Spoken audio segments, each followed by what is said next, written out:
Hello everyone. In this video I'm going to talk to you about PowerPoint presentations, in particular the slides that you're going to use or create for your PowerPoint presentation or presentation. So you want to use a constant color scheme. The background should not change colors, the font should not change colors. You do not want to use templates. As you can see, I'm using a template here, and the PowerPoint would probably have been a little bit more professional looking without the border at the bottom. And the border is a little bit distracting, actually. If you're like me, my eye keeps being drawn down to the border instead of the content of the slide. Okay, and one important thing to think about when you're creating your PowerPoint presentation is that no one is here to watch your PowerPoint. We are here to listen to what you have to say, and the PowerPoint is just support. Imagine that you're talking for a few minutes and you mentioned some important numbers or important statistics, and I wasn't sure I heard those right, or I want to see them again. I can look over your shoulder and see those numbers. Or if you're talking about a photograph, you can put the photograph on the screen. Every word you say is not going to be on a PowerPoint. PowerPoint should not be a script for every single thing you say. Instead, it's providing support. So everything about the slide should make it easy to skim, easy to locate the information I might be looking at, so I'm not missing what you're currently saying when I'm looking for what you just said on a slide. Okay, so constant color scheme helps with that. And then you want to use short bullets for that reason, so that I can locate the information behind you in 5 to 8 words per line. You don't want to crowd the slide. You want to keep about 4 to 5 bullets per slide, per page. If you have a lot more than 5 bullets on a slide, you need to break it up into different slides so that it is easy to spot the information, okay? And then please don't clutter your slides. Don't use tons of clip art and images and lots of text, because again, that's going to make it the opposite of skimmable. And we want to make sure that our reader can find the information quickly. Okay, you want to think of your slides as paragraphs. So one concept per slide. So let's say I'm talking about a budget for a project I'm designing, and I'm going on and on about the budget, and at a certain point I switch to talking about something else, maybe the timeline for the project. Even if I have only a couple of bullets, I do not want to put them on the same slide.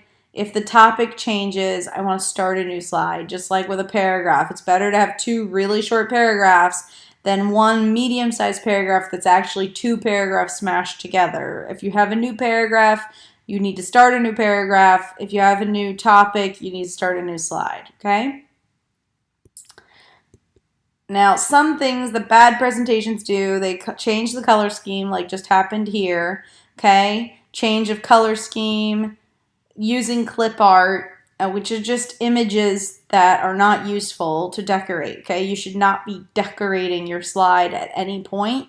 Any image you use should serve a purpose. You don't want to use distracting transitions, okay? I prefer personally that all the information be on the slide when you go to the slide, instead of the information flying in really distracting ways, okay? And long sentences, lots of text, colors, overuse of font formatting, typos like you see here in this line. Be really, really careful that your slide is calm. It can be basically boring because it's not the point. The point is what you are talking about, okay?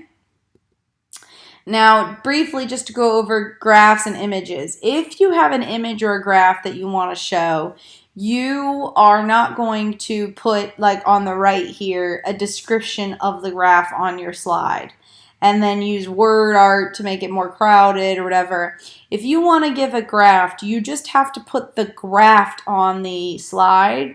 Or if you want to use an image, you just have to put an image on the slide, because again, you are the person who is going to explain it to me. So I don't need an explanation of it on the slide. And of course, this word art at the top is distracting. Instead, Oh, and here's some gratuitous clip art just to show you how horrible that can be.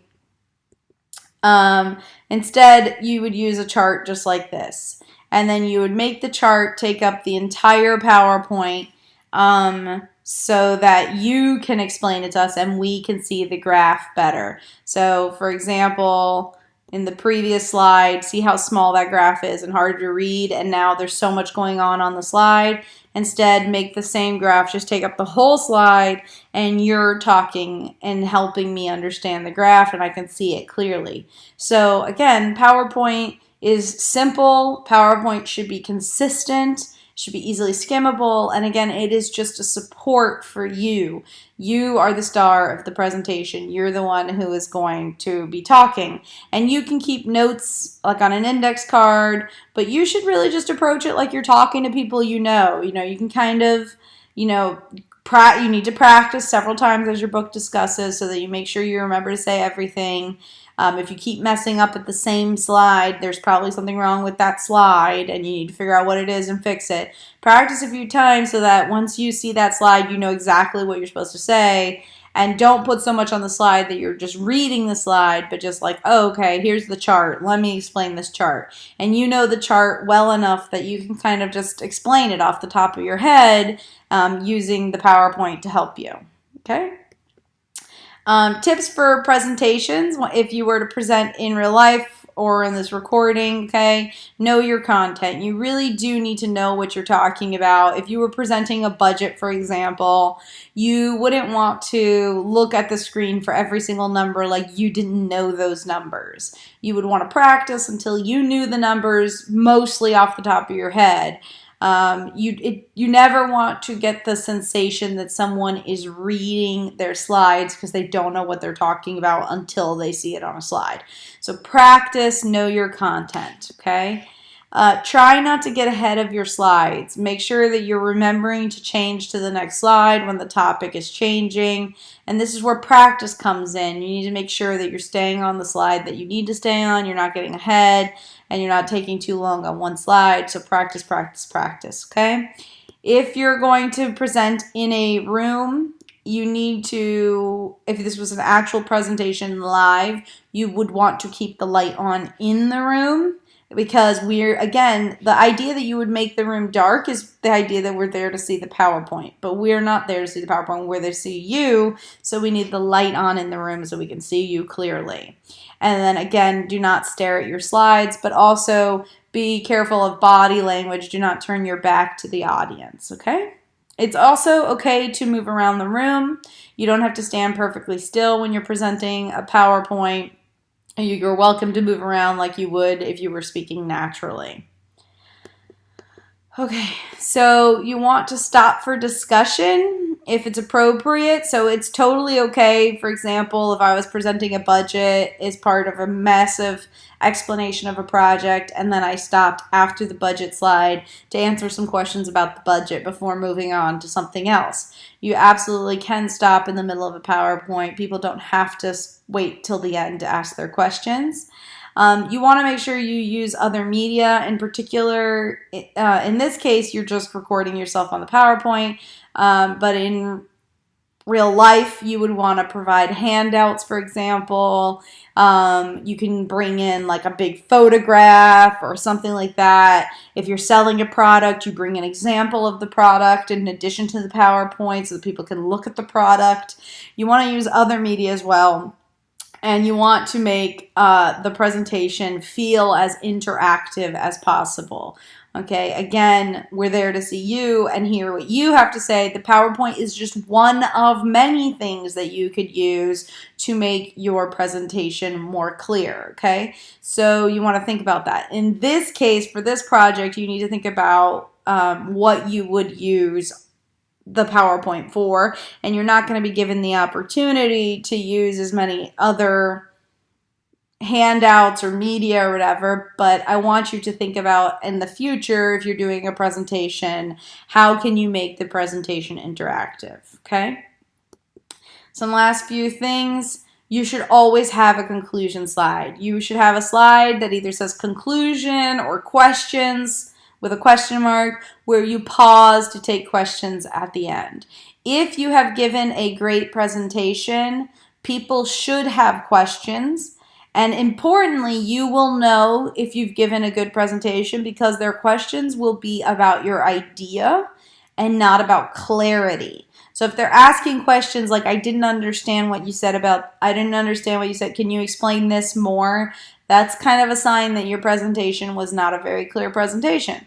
However, if you gave a presentation and your idea was so good that they have more questions about your idea, they want to hear more, like how would this work, blah, blah, blah, that's great. And you should have a conclusion slide where you first signal that the presentation's over by wrapping up, reminding us about what the main idea was, and then also pause for questions, okay? So you should have a conclusion slide. You should actually conclude your presentation by wrapping up what the presentation's main goal was, and then take questions, okay? You shouldn't assume, and you'll see people do this all the time, assume, I gave my presentation, okay, thank you very much, I'm going to go sit down. Like, no, take questions, okay? And then you should always have a references slide if references were used. If at any point you quoted something, you got a photograph off the internet, you had to do research to find a statistic, you want to include a reference slide if references were used, okay? So this should give you a sense of what PowerPoint slides should look like. Your book also goes over it to a degree, but the main thing I'm looking for here, and here, so you see my conclusion, the main thing I'm looking for here is that you have simple design, you don't use gratuitous clip art, that your images are deliberate, that you're not overcrowding your slides, that you're thinking about how your topics are changing and making sure you're not talking about one thing, more than one thing per slide, and that you thought about design. You have a short little quiz where you can practice identifying good slides, and then you may go ahead and start designing your PowerPoint. All right, let me know if you have any questions.